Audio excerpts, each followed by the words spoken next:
Hello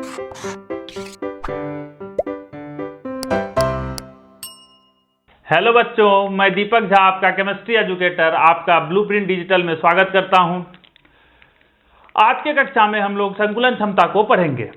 यदि हम लोग संकुलन क्षमता को देखें तो संकुलन क्षमता क्या होता है इसको हम लोग समझते हैं। देखिए, यदि कोई हमारे पास क्लोज पैकिंग स्ट्रक्चर है तो उसमें कुछ ना कुछ जगह खाली होता है और हम लोग कोई भी क्लोज फिगर को क्या समझते हैं, एक क्यूब की तरह समझते हैं और उस क्यूब के डिफरेंट पोजीशन पे हमारे डिफरेंट अवयवी कण लगे हुए होते हैं। उन अवयवी कणों के लगने के कारण उनमें कुछ जगह खाली बच जाता है, जिसके कारण हमारा संकुलन क्षमता आता है। यदि हम लोग संकुलन क्षमता को देखें तो कहता है क्रिस्टलीय जालक में उपलब्ध स्थान का वह प्रतिशत जो अवयवी कणों द्वारा संपूरित होता है संकुलन क्षमता कहलाता है। मतलब कोई भी हमारे पास यदि क्रिस्टलीय स्ट्रक्चर है तो उसके अवयवी कण जब उसमें लगते हैं तो उनमें से कुछ स्थान क्या होता है, खाली रह जाता है।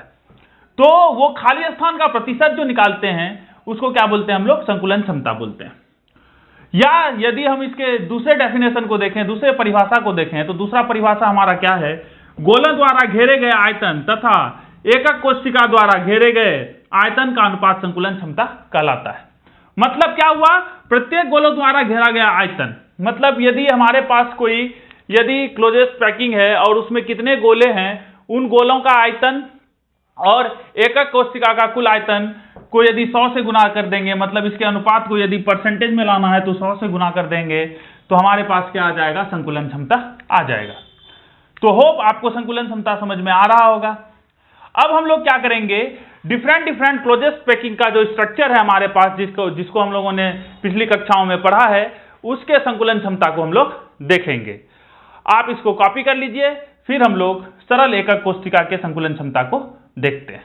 यदि अब हम लोग सरल घनीय एकक कोशिका के संकुलन क्षमता के बारे में बात करें तो यदि आपको याद होगा तो हमारा जो सरल घनीय एकक कोशिका होता है उसमें जो हमारे अवयवी कण होते हैं वो कोनों पे लगे हुए होते हैं और कोने पे जो लगा हुआ अवयवी कण होता है उसका एक कोशिका में कंट्रीब्यूशन कितना होता है, 1/8 का होता है।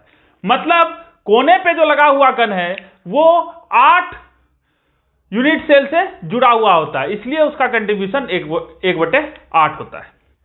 अब देखिए, यदि देखें तो ये हमारा कोई एक सरल घनीय एकक कोशिका है, ये 4 ऊपर है, इसके नीचे 4 और लगे हुए हैं।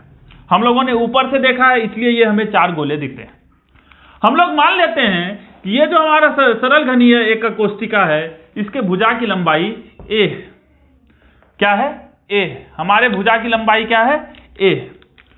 अब देखिए, यदि हम लोग मान लें कि ये हमारा त्रिज्या r है, मतलब कि ये जो गोला है प्रत्येक गोले की त्रिज्या r है, तो हमारा गोला का त्रिज्या क्या हो गया, r। अब देखो क्या है कि ये गोला दूसरे गोले से पहला अवयवी कण दूसरे अवयवी कण से लगा हुआ होता है, तो मतलब इसका जो रेडियस है और इसका रेडियस, ये जो कंबाइंड रेडियस है यही इसके साइड लेंथ के बराबर है, मतलब इसके भुजा के लंबाई के बराबर है। तो यहां से हम लोग क्या लिख सकते हैं, a = 2r।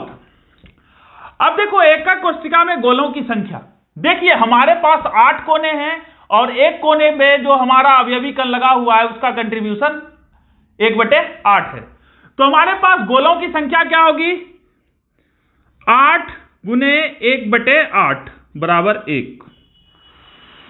अब यदि हम लोग गोले के आयतन के बारे में बात करें तो हमारे पास एक गोला है, तो 1 इंटू गोलों का आयतन, एक गोला इंटू गोले का आयतन, गोले का आयतन क्या होता है, 4/3 πr³। क्या होता है, 4/3 πr³।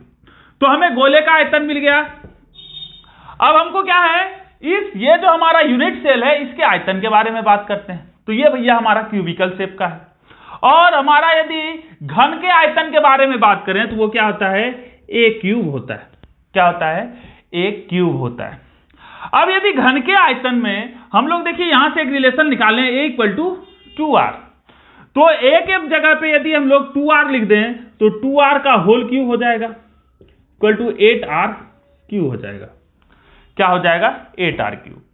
अब यदि हम लोग को संकुलन क्षमता निकालना है, क्या निकालना है, संकुलन क्षमता, जो कि हम लोग पैकिंग इफिशियंसी बोल रहे हैं। यदि संकुलन क्षमता निकालना है तो हमको प्रत्येक गोलों द्वारा घेरा गया कुल आयतन, जो कि हमारा 4/3 क्या है, 4/3 पाई आर क्यू। तो यहां लिख दो 4/3 पाई आर क्यू बटे घनीय एकक कोशिका का आयतन, जो कि हमारा 8 आर क्यू है, इंटू 100 कर दो, क्या की परसेंटेज निकालना। जब इसको तुम कैलकुलेट करोगे तो ये आ जाएगा 52.4%। मतलब संकुलन क्षमता का मतलब क्या हुआ कि हमारा जो एकक कोशिका है उसके सिर्फ 52.4% जगह को ही सिर्फ अवयवी कण घेरे, शेष जो स्थान है वो रिक्त हैं और उसमें डिफरेंट टाइप्स के वॉइड हमारे पास आ सकते हैं, जो हम लोगों ने पिछले कक्षा में उसके रेडियस रेशियो के बारे में पढ़ा था।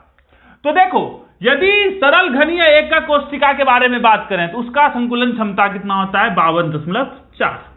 तो यदि रिक्ति के बारे में बात करा जाए तो कितना होगा, 47.6% होगा। यदि ये भरा हुआ है 52.4% भरा हुआ है तो खाली कितना है, तो जितना उपलब्ध है 100% उपलब्ध होता है, 100% में से 52.4% हमारा क्या हो गया, खत्म हो गया। तो हमारे पास बचा क्या, 47.6% बचा। तो ये हमारा था क्या, सरल घनीय एकक कोशिका का संकुलन क्षमता। इसको आप कॉपी कर लीजिए, फिर हम लोग अगले घनीय एकक कोशिका के बारे में बात करते हैं। यदि अब लोग फलक केंद्रित घनीय एकक कोशिका के संकुलन क्षमता के बारे में बात करें तो देखो, फलक केंद्रित हमारा एकक कोशिका होता क्या है। ये जैसे हमारा एक सरल घनीय एकक कोशिका, इसके चारों, इसके पीछे भी 4 एटम्स लगे हुए हैं। मैंने अभी नहीं लगाया है, मैंने अभी इसको नहीं लगाया। अब देखिए फलक केंद्रित में क्या होता है कि सारे फलकों पे ये हमारा ऐसे एक और एटम लगा हुआ रहता है, अवयवी कण ये लगा हुआ होता है।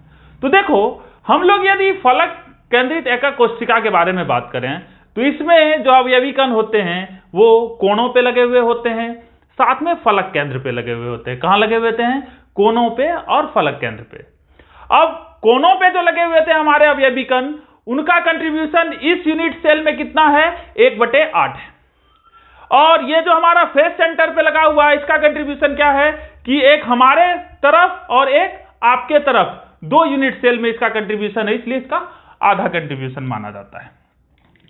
तो यदि हम लोग फलक केंद्रित घनीय एकक कोशिका के गोलों की संख्या, तो हमारे पास कितने कोने हैं, 8, उनका कंट्रीब्यूशन 1/8, प्लस हमारे पास कितने फेसेस हैं, 6 फेस, 6 इंटू फेसेस, फेस मतलब फलक पे जो लगे हुए हमारे गोले हैं, मतलब अवयवी कण है, उसका कंट्रीब्यूशन 1/2। तो ये 8 कैंसिल हो गया, 2 कैंसिल हो गया, मतलब 3 टाइम्स में, तो हमारे पास 1 + 3 = 4। मतलब गोलों की संख्या कितनी होंगी, 4 होंगी। गोलों का कुल आयतन कितना होगा, 4 इंटू एक गोले का आयतन 4/3 पाई आर क्यू, मतलब 16/3 पाई आर क्यू। इसमें हमको कोई दिक्कत नहीं है। अब देखो, एक चीज ध्यान से देखना, यदि तुम सरल घनीय एकक कोशिका देखोगे तो इसमें जो अवयवी कण होते हैं ना, ये फलक केंद्र पे चिपके हुए लगते हैं। कहां लगते हैं, फलक केंद्र पे चिपके हुए लगते हैं। कहां लगते हैं, फलक केंद्र पे रहते हैं और एक दूसरे से लगे हुए होते हैं। और ये क्या है, हमारा फलक विकर्ण है। और इस विकर्ण की लंबाई, यदि हमारा ये एज लेंथ a है तो इस विकर्ण की लंबाई क्या होगी, बताओ, a√2 होगी। क्या होगी, a√2 होगी।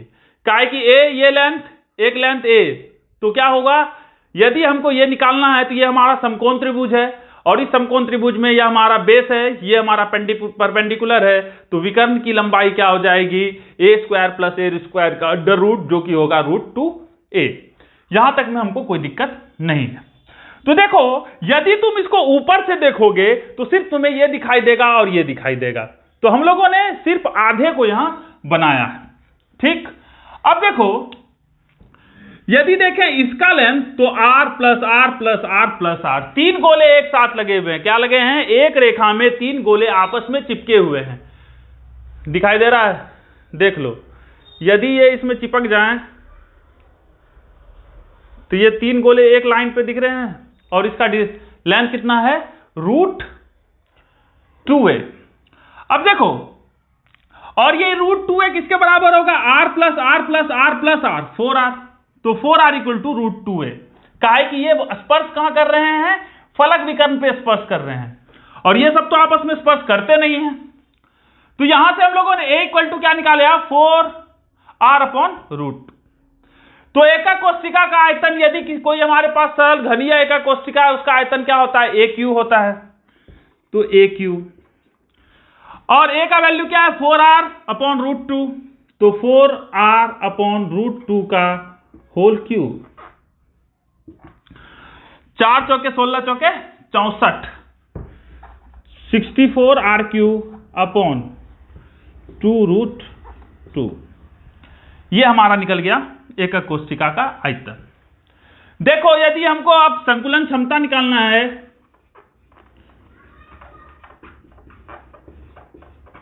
संकुलन क्षमता, तो क्या लिखना पड़ेगा, गोले का कुल आयतन 16/3 πr³ बटे 64r³/2√2 का है कि एकक कोष्ठिका का आयतन लिखना है, जो कि होता है 64r³/2√2। r³ कैंसिल हो जाएगा।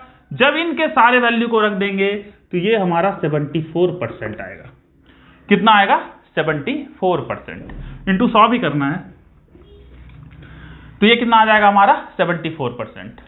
तो हमको क्या समझ में आया कि जब फलक केंद्रित घनीय एकक कोष्ठिका होगा तो उसका संकुलन क्षमता कितना होगा, 74%। ये मैक्सिमम होता है। यदि हम लोग कोई भी सरल घनीय या सरल घनीय ले लें, फलक केंद्रित ले लें, अंतः केंद्रित ले लें, या षटकोणीय घनीय एकक कोष्ठिका ले लेंगे, तो जो मैक्सिमम हमारा पैकिंग इफिशियंसी आता है वो क्या आता है, 74%। मतलब ये जो हमारा फलक केंद्रित घनीय एकक कोष्ठिका है, इसके मैक्सिमम प्लेस को, 74% प्लेस को ये गोलो घेरे लेते हैं, और इसमें बहुत कम क्या होता है, इसमें बहुत कम जगह खाली रहता है, और ये बेस्ट पैकिंग होता है। क्या होता है, बेस्ट पैकिंग होता है। तो ये समझ में आया, हमारा जो सरल घनीय एकक कोष्ठिका था उसका पैकिंग इफिशियंसी कितना था, 52.4% था, और यहां हमारा जो है, जब फलक केंद्रित घनीय एकक कोष्ठिका लेंगे तो उसका जो संकुलन क्षमता है वो हमारा कितना होगा, 74% होगा। तो आप इसको कॉपी कर लीजिए, फिर हम लोग अंतः केंद्रित एकक कोष्ठिका में देखते हैं कि उसका संकुलन क्षमता क्या होता है। यदि अब हम लोग काया केंद्रित घनीय एकक कोष्ठिका के संकुलन क्षमता के बारे में बात करें, तो काया केंद्रित घनीय एकक कोष्ठिका क्या होता है कि उनके 8 कोनों पे हमारा क्या हो, अवयवी कण लगा हो, तथा उनके काया केंद्र में भी एक अवयवी कण लगा हो। यदि इनमें गोलों के स्पर्श करने के बारे में बात करें, तो इनमें गोले जो हमारे अवयवी कण हैं वह अंतः विकर्ण, मतलब हमारा जो क्यूब है, क्यूब का जो अंतः विकर्ण है उसमें स्पर्श करते हैं। कहां करते हैं, अंतः विकर्ण पे स्पर्श करते हैं। यहां तक में कोई दिक्कत नहीं है। हम लोग मान लेते हैं कि घनीय एकक कोष्ठिका के भुजा की लंबाई a है तथा इसका जो त्रिज्या है वो r है। अब देखिए, यदि हम लोग काया केंद्रित एकक कोष्ठिका में देखें तो कहां कहां लगे हुए हैं हमारे अवयवी कण, कोनों पे लगे हुए हैं, और कोनों का कंट्रीब्यूशन कितना होता है, 1/8 होता है, 1/8 होता है। और जो काया केंद्र में होते हैं उनका कंट्रीब्यूशन कितना होता है, पूरा एटम होता है। क्या है कि वो एकक कोष्ठिका के ठीक अंदर है। तो हमारे पास कोने कितने हैं, हमारे पास 8 कोने हैं। 8 कोनों का कंट्रीब्यूशन कितना हो जाएगा, 8 × 1/8, और जो काया केंद्र है उसका डायरेक्टली कंट्रीब्यूशन कितना होता है, 1। तो हमारे पास गोलों की संख्या क्या हो जाएगी, 8 × 1/8 प्लस 1 × 1 = 2। तो देखो, यदि हम लोग काया केंद्रित एकक कोष्ठिका में गोलों की संख्या के बारे में बात करें तो हमारे पास गोलों की संख्या कितनी हुई, 2 हुई। अब यदि हम लोग गोलों का कुल आयतन, तो कितने गोले हैं, 2 गोले हैं। कितने गोले हैं, 2 गोले हैं, और एक गोले का आयतन कितना होता है, 4/3 πr³। तो क्या हो जाएगा, 8 πr³/3। यह हमारा हो गया क्या, गोलों का कुल आयतन। अब देखिए हम लोगों ने बात किया कि फलक केंद्रित एकक कोशिका में गोला अंतःविकर्ण पे स्पर्श करते हैं, तो ये अंतःविकर्ण का लंबाई कितना हो जाएगा, √3a। यदि हम लोग बात करें डायगोनल का लेंथ, किसका, क्यूब के डायगोनल का लेंथ, तो वो √3a होता है। तो ये हमारा कितना हो गया, √3a। और देखिए यदि ये अंतःविकर्ण पे स्पर्श करते हैं तो हमारे पास क्या है, देखिए एक गोला होगा, दूसरा गोला होगा और तीसरा गोला होगा, ऐसे ये विकर्ण होगा, यही हमारा √3a है। और ये r लेंथ और ये r लेंथ, मतलब 4r। तो 4r इक्वल टू क्या हो जाएगा, √3a। तो यहां से a इक्वल टू क्या हो जाएगा, 4r/√3। मतलब हमारे पास a का रिलेशन आ गया इक्वल टू 4r/√3। अब एकक कोशिका के आयतन का बारे में बात करें तो ये हमारा क्यूब है, क्यूब का आयतन, घन का आयतन क्या होता है, AQ होता है। इसमें यदि वैल्यू रख दे a का तो 4r/√3 का होल क्यूब क्या हो जाएगा, 64r³/3√3।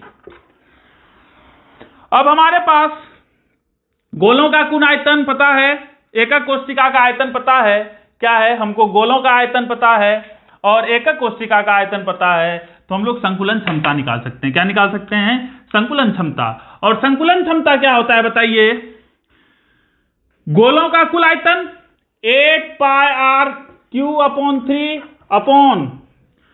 एकक कोशिका का आयतन क्या है, 64r³/3√3। यहां से r³ कैंसिल हो जाएगा। जब इन सारे वैल्यू को आप सॉल्व कीजिएगा तो ये 68% आएगा। कितना आएगा, 68%। तो देखिए हम लोगों ने क्या समझा कि काया केंद्रित एकक कोशिका जो होगा उसके 68% भाग में क्या होंगे, अवयवी कण होंगे। अब तो 32% जगह इसमें हुआ खाली, एक जगह 47.6% था, यहां 32% था और वहां 26% था जब हम लोगों ने फलक केंद्रित एकक कोशिका के बारे में बात किया था। तो देखिए सबसे ज्यादा अभी तक किसका खाली है, सरल घनीय एकक कोशिका का, और सबसे ज्यादा भरा किसका है, फलक केंद्रित घनीय एकक कोशिका का, जिसका 74% होता है हमारा पैकिंग इफिशियंसी। तो आप लोगों ने यहां देखा कि हम लोग काया केंद्रित एकक कोशिका के संकुलन क्षमता को कैसे ज्ञात कर सकते हैं। तो आप इसको कॉपी कर लीजिए, फिर हम लोग बात करेंगे षटकोणीय एकक कोशिका में हमारा संकुलन क्षमता क्या होता है। अब हम लोग यदि षटकोणीय निविड़ संकुलन क्षमता के बारे में बात करें तो देखिए षटकोणीय निविड़ संकुलन क्षमता जो होता है उसका जो संकुलन क्षमता होता है वो क्यूबिकल क्लोज पैकिंग के CCP के समान होता है। हम लोग क्या करते हैं, मान लेते हैं कि हमारा जो है एकक कोशिका की भुजा की लंबाई a है तथा गोलों की त्रिज्या r है। अब देखो यदि हम लोग यहाँ बात करें एक बात, तो क्या होता है कि यहाँ जो गोले षटकोणीय निविड़ संकुलन जब होता है तो उसमें जो है ये गोले ये कहाँ आपस में एक दूसरे से स्पर्श करते हैं, फलक केंद्र पे, एक फलक पे हमारे स्पर्श करते हैं। यदि ये फलक पे स्पर्श कर रहे हैं तो इससे हमारा क्या पता चलता है कि यहाँ r है, ये 2r है और ये r है, ये √2a के बराबर होगा। काहे कि हम लोग जानते हैं कि फलक विकर्ण का जो हमारा लंबाई होता है वो √2a होता है। तो हम लोगों ने क्या किया, यहाँ 4r = √2a लिख दिया। अब हम लोग यदि इसमें गोलों की संख्या के बारे में बात करें तो हमको पता है कि षटकोणीय निविड़ जब होगा तो हमारे गोलों की संख्या कितनी होगी, गोलों की संख्या हमारी 4 होगी। अब हम लोग यदि गोलों का कुल आयतन बात करें तो 4 थे इंटू एक गोले का आयतन क्या होता है 4/3πr³। अब हम लोग एकक कोशिका के आयतन के बारे में बात करते हैं तो ये क्या है, क्यूब है, और क्यूब का आयतन क्या होता है हमारा AQ होता है। अब यहां से यदि a निकालेंगे हम लोग तो a क्या निकलेगा, a = हो जाएगा 4r/√2। क्या हो जाएगा, 4r/√2। तो इसमें यदि हम लोग a का वैल्यू रख दें तो क्या हो जाएगा 4r/√2 का होल क्यूब। ये क्या हो जाएगा 64r³/2√2। अब देखो यदि हमको संकुलन क्षमता निकालना है, क्या संकुलन क्षमता, तो क्या होगा कि जो एकक कोष्ठिका में गोला जितना जगह लिया उसका आयतन, जो कि हमारा है 4 × 4/3 पाई आर क्यूब, तो 4 × 4/3 पाई आर क्यूब। और यदि हम लोग एकक कोष्ठिका के आयतन के बारे में बात करें तो 64/2√2 आर क्यूब होगा। आर क्यू कैंसिल होगा, जब इसको आप कैलकुलेट करेंगे तो ये 74% आएगा। तो क्या होगा कि हमारा षटकोणीय निबिड़ संकुलन का क्षमता और क्यूबिक सीसीपी का जो हमारा संकुलन क्षमता है वो दोनों क्या होता है, एक समान होता है, मतलब बराबर होते हैं।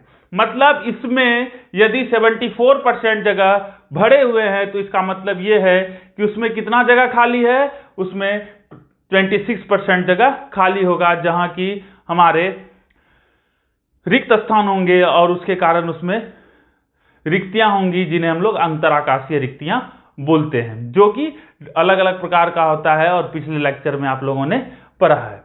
तो देखिए, एकक कोष्ठिका के विमा संबंधी गणनाओं को करने से पहले हमें कुछ फॉर्मूले पता होने चाहिए, जो हम लोग देखते हैं। हम लोग मान लेते हैं कि एकक कोष्ठिका के कोर की लंबाई हमारी a है, ठोस पदार्थ का घनत्व रो है, मोलर द्रव्यमान कैपिटल M है, एक परमाणु का द्रव्यमान स्मॉल m है और एकक कोष्ठिका का आयतन AQ है।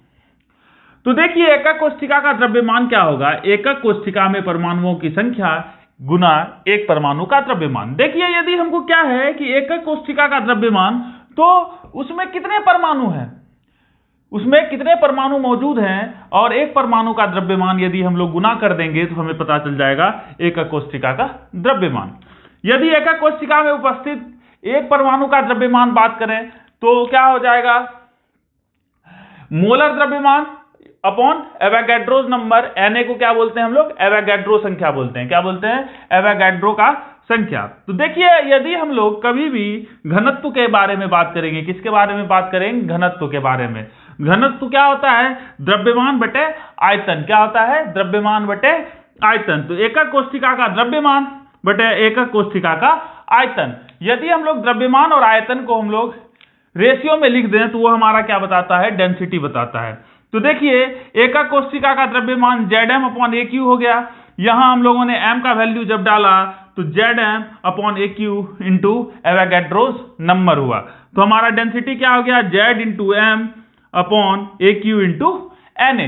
तो हम लोगों ने क्या देखा कि यदि हमको कभी भी विमा संबंधी गणनाएं करनी होंगी और उसमें हमको क्या देखना पड़ेगा, यदि हमको कभी भी डेंसिटी निकालना पड़ेगा तो उसका फॉर्मूला क्या होगा हमारा, Z/m/AQ इंटू Na, जहां की Z जो है वो एकक कोष्ठिका में परमाणुओं की संख्या है, M जो है वो मोलर द्रव्यमान है, A जो है वो हमारा कोष्ठिका के कोर की लंबाई तथा Na हमारा एवोगैड्रोस नंबर है। तो यहाँ Na को क्या लिख सकते हैं, एवोगैड्रोस नंबर। क्या बोलते हैं, एवोगैड्रोस नंबर। तो आपने देखा कि यदि हमको डेंसिटी रिलेटेड क्वेश्चन आएंगे तो डेंसिटी रिलेटेड क्वेश्चन में क्या होगा, Z/m/AQ इंटू Na। अब देखिए, हमारा जो एग्जाम होगा, हमारा जो बोर्ड एग्जाम होगा, उसमें इससे बहुत क्वेश्चन आता है और बहुत आसान क्वेश्चन आता है। तो हम लोग क्वेश्चन को लेते हैं और हम लोग देखते हैं कि उसको हम लोग कैसे सॉल्व कर सकते हैं। आप लोग एनसीईआरटी पलट लीजिए, एनसीईआरटी में क्वेश्चन लिखा हुआ होगा तो आपको उसे पढ़ने में परेशानी नहीं होगी। आप पहले क्या कीजिएगा, क्वेश्चन जो लिखा होगा उसको पहले बनाइएगा, वीडियो को पॉज करके वीडियो को बनाइए, पहले क्वेश्चन बनाइएगा, फिर आप अपने आंसर को मिलाइए और देखिए कि आप कितना सही बना पा रहे हैं। देखिए, यदि हम लोग प्रथम प्रश्न के साथ आए तो हमारे पास क्या दिया हुआ है, सिल्वर सीसीपी जालक बनाता है। क्या है, सिल्वर सीसीपी जालक बनाता है। तो देखो, यदि तुमको सीसीपी जालक दिया हुआ है तो इसमें गोलों की संख्या कितनी होगी, ये दिमाग में तुरंत आना चाहिए कि उसमें सीसीपी में गोलों की संख्या। तो देखो, सीसीपी जालक में सिल्वर के परमाणुओं की संख्या कितनी होगी, याद करो कितना होता है, 4 होता है। एक्स-किरण विवर्तन से ज्ञात हुआ कि एकक कोष्ठिका के कोर की लंबाई 408.6 पिक्टोमीटर है, 408.6 पिक्टोमीटर है। तो देखो, हमको क्या दिया हुआ है, कोर की लंबाई दी हुई है। क्या दी हुई है, कोर की लंबाई। और कोर की लंबाई कितनी दी हुई है, 408.6 पिक्टोमीटर। अब देखो, यदि पिक्टोमीटर को तुमको मीटर में चेंज करना है तो कितने से मल्टीप्लाई करते हैं? 10⁻⁻12 से मल्टीप्लाई करते हैं। तो ये क्या हो जाएगा? 408.6 इंटू 10⁻12 मीटर। क्या हो जाएगा? 408.6 इंटू 10⁻12 मीटर। अब देखो, सिल्वर का परमाणुिक द्रव्यमान कितना दिया हुआ है? 107.9 ग्राम पर मोल। अब देखो, जब भी हम लोग डेंसिटी निकालते हैं तो एसआई में हमारा डेंसिटी क्या आता है? केजी में आता है। तो यदि इस ग्राम को केजी में चेंज करना है तो हमको क्या करना पड़ेगा? 107.9 इंटू 10⁻³ केजी पर मोल। यहां तक में कोई दिक्कत नहीं है। ये सारे इंफॉर्मेशन हमको क्वेश्चन में दिया हुआ है। तो कहता है सिल्वर के घनत्व की गणना कीजिए। तो देखो, एकक कोष्ठिका का घनत्व क्या होता है? यदि तुमको फॉर्मूला याद हो तो क्या होता है? Z into M upon AQ into Avogadro's number. देखो, Z भी हमको पता है, M भी पता है, AQ भी पता है और Na भी पता है। सबके वैल्यू को यदि हम लोग रख दें तो क्या होगा? Z का वैल्यू 4, हाँ। उसके बाद क्या है? M जो है वो क्या है? 107.9 इंटू 10⁻³ क्या है? 10⁻³ अपॉन AQ। A क्या है हमारा? एकक कोष्ठिका के कोर की लंबाई जो है हमारा 408 इंटू 10⁻12 का होल क्यूब्ड। और हमारा एवोगैड्रोस नंबर यदि आपको याद होगा तो 6.023 इंटू 10⁻23। क्या होगा? 6.023 इंटू 10⁻23। जब इस वैल्यू को आप सॉल्व कीजिएगा तो ये आएगा 10.5 ग्राम पर सेंटीमीटर क्यूब। क्या आएगा? 10.5 ग्राम पर सेंटीमीटर क्यूब। देखो, यहां तो हमारा केजी पर मीटर क्यूब में आएगा, फिर इस केजी पर मीटर क्यूब को हमको किस में चेंज कर लेना है? ग्राम पर सेंटीमीटर क्यूब में। तो देखो, इस क्वेश्चन से हम लोगों ने क्या सीखा कि यदि हमको घनत्व का गणना करना होगा, क्या करना होगा? घनत्व का गणना करना होगा, और कोर की लंबाई दी हुई है और परमाणुिक द्रव्यमान यदि हमको पता ही होता है सबका, ऐसे आपके एग्जामिनेशन में क्वेश्चन में ये दिया हुआ रहेगा, नहीं तो हमको तो मैक्सिमम का क्या होता है? याद होता है परमाणुिक द्रव्यमान। और हम लोग याद करके भी रखेंगे, क्या है कि हमको अपने कैलकुलेशन को थोड़ा फास्ट करके रखना है। तो देखो, यदि ऐसे क्वेश्चन हमें कभी भी दिखाई देंगे तो हमारे पास एक फॉर्मूला है Z into M upon AQ into Na का वैल्यू बहुत बच्चों को याद नहीं होगा, तो Na का वैल्यू हमेशा याद रखेंगे 6.023 इंटू 10⁻23। ये क्या होता है हमारा? Na एवोगैड्रोस नंबर होता है। इसको क्या बोलते हैं? एवोगैड्रो संख्या। क्या बोलते हैं? एवोगैड्रो संख्या। इसके साथ हम लोग कुछ और क्वेश्चन के साथ आते हैं। ये जो है हमारा एनसीईआरटी का क्वेश्चन है। एनसीईआरटी आप देखेंगे तो एनसीईआरटी सॉल्व में ये क्वेश्चन आपको दिखाई देगा। यदि आप इस चैनल पे नए हैं तो आप चैनल को सब्सक्राइब कीजिए, इस वीडियो को लाइक कीजिए, ताकि हम लोगों को मोटिवेशन मिले कि हम लोग और भी अच्छे वीडियो आप तक पहुंचा पाएं।